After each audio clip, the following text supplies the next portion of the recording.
જામનગરમાં નશાના વેપાર સામે પોલીસે મોટી કાર્યવાહી કરી સફળતા મેળવી છે।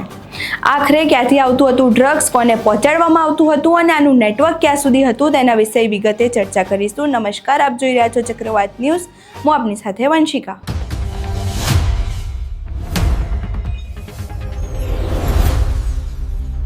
જામનગર શહેરમાં એસઓજી એટલે કે સ્પેશિયલ ઓપરેશન ગ્રુપને મોટી સફળતા મળી છે। ટાઉન હોલ નજીક રાજસ્થાનના નરસિંહરામ રબારી કરીને યુવકની ધરપકડ કરવામાં આવી છે। સાથે જ યુવક પાસેથી 21 લાખથી વધુનું 13 ગ્રામ કોકેન અને એમડીએમએ 123 ગ્રામ એટલે કુલ 142 ગ્રામ નશાકારક પદાર્થ મળી આવ્યો છે। આ ઉપરાંત 2 મોબાઈલ ફોન અને વજન કાંટો પણ મળી આવ્યો છે। અહીં પહેલા સાંભળીએ પોલીસ અધિકારી દ્વારા શું માહિતી આપવામાં આવી। આદરણીય રાજકોટ રેન્જ આઈજી શ્રી દિલીપ રાય સાહેબ અને પોલીસ અધિક્ષક શ્રી જામનગર રવિ મોહન સૈની સાહેબના સૂચના અને માર્ગદર્શન હેઠળ હાલ શહેરમાં પ્રવર્તતા નશાકારક પદાર્થો અને જામનગર જિલ્લામાં ચાલતી અસામાજિક પ્રવૃત્તિઓના ઇસમો વિરુદ્ધ અસરકારક કામગીરી કરવા અને જામનગર જિલ્લામાં નો ડ્રગ્સ જામનગર અભિયાન શરૂ કરવામાં આવેલું હતું। આ અભિયાન અંતર્ગત SOG PI Shri VB Chaudhary સાહેબ તથા એસઓજી પીએસઆઈ શ્રી ખેર અને શ્રી ઝેરના માર્ગદર્શન હેઠળ જે જામનગરની એસઓજીની ટીમ છે એ નશાકારક દ્રવ્યો અને પદાર્થોના વેચાણ અને એના ટ્રાન્સપોર્ટેશનના વિરોધમાં જે ઝુંબેશ ચાલે છે ઝુંબેશ અંતર્ગત તેમની ટીમ હાલ જામનગર શહેરના ટાઉન હોલ વિસ્તારમાં પેટ્રોલિંગમાં હતી।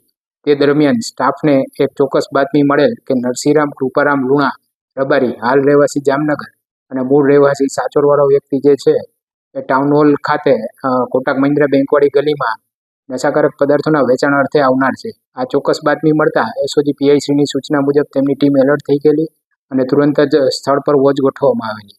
આ વોચ દરમિયાન જે ઈસમ છે એ ઈસમ સ્થળ પર આવતા તેની પાસે ગેરકાયદેસર માદક પદાર્થ કોકેન તથા એમડીએમ ડ્રગ્સ કુલ 142 ગ્રામ જેની કુલ રકમ થાય છે 21,80,000 એ ઉપરાંત 2 મોબાઈલ ફોન અને એક વજન કાંટો સ્થળ પરથી કબજે કરવામાં આવેલો હતો। સદરુ બનાવ અન્વયે સીટીબી ડિવિઝન હેઠળ એફઆઈઆર નંબર 474/2026 એનડીપીએસ એક્ટની કલમ 8C21B 22C અને 29 મુજબ ગુનો દાખલ કરવામાં આવેલો છે।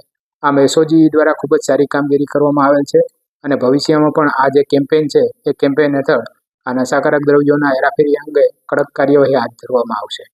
હાલ જે ઈસમ છે એ ઈસમે આ જથ્થો જે ક્યાંથી મેળવેલો છે એ ઉપરાંત એના જો આ જથ્થાના વેચાણ અથવા અગાઉના કોઈ વેચાણ દ્વારા કોઈ પ્રોપર્ટી કે કંઈ ખરીદેલું હશે તો તે અન્વયે પણ આગળની કાર્યવાહી કરી તપાસ કરી અને એ દિશામાં તપાસ હાથ ધરવામાં આવનાર છે। અહીં તમે પોલીસ અધિકારીને સાંભળ્યા। હવે હાલ તો પોલીસે આરોપીને પૂછપરછ કરી કાર્યવાહી વધુ આગળ હાથ ધરી છે અને આ કેસમાં કોઈ બીજાની સંડોવણી છે કે નહીં તે દિશામાં પણ તપાસ ચાલી રહી છે।